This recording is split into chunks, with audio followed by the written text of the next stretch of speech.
De quelle façon on peut être reconnu socialement, attirer de la chance, des opportunités à nous au niveau professionnel selon notre signe de Jupiter? J'aime bien regarder le milieu du ciel aussi, mais ça on en parlera dans une autre vidéo.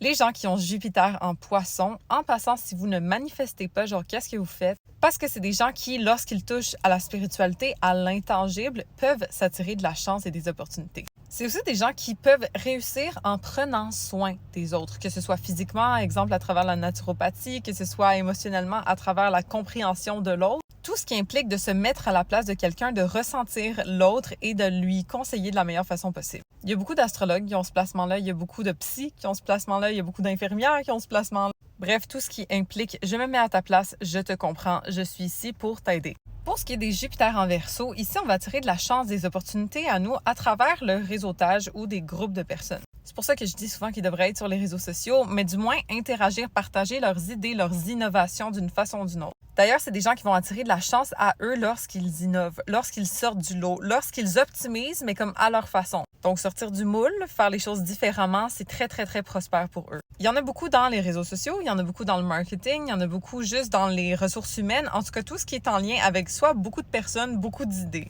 Ensuite, Jupiter en Capricorne va réussir s'il se positionne en tant que figure d'autorité normalement. Donc, la fiabilité doit être mise de l'avant, ce côté-là de je perfectionne mes compétences et j'aide les autres à se structurer ou à être considéré comme le pilier, que ce soit le pilier d'une entreprise ou que ce soit le pilier de sa propre entreprise. C'est souvent des gens responsables sur qui on peut compter au niveau professionnel, donc de mettre ça de l'avant, ça va leur apporter plus de chances et d'opportunités. Il y a beaucoup d'entrepreneurs qui ont ce placement-là, il y a beaucoup de gens dans la finance, il y a beaucoup juste de professionnels de 9 à 5, mais très fiables. Ensuite, les Jupiters en Sagittaire vont réussir le plus lorsqu'ils n'ont pas de limite au niveau professionnel. Donc, que ce soit des entrepreneurs ou que ce soit simplement où est-ce qu'ils ont une marge de manœuvre au niveau de leur indépendance, mais c'est essentiel au niveau professionnel pour qu'ils réussissent le mieux. Aussi, ils sont bons à donner des conseils, à partager leurs connaissances avec les autres. Il y a beaucoup d'enseignants qui ont ce placement-là. Il y a beaucoup de coachs aussi. Donc, normalement, lorsqu'on est libre, plus ou moins, de faire ce qu'on veut en entreprise ou dans sa propre entreprise, et lorsqu'on est capable de partager ce qu'on sait avec le monde, donner des conseils, partager sa vérité,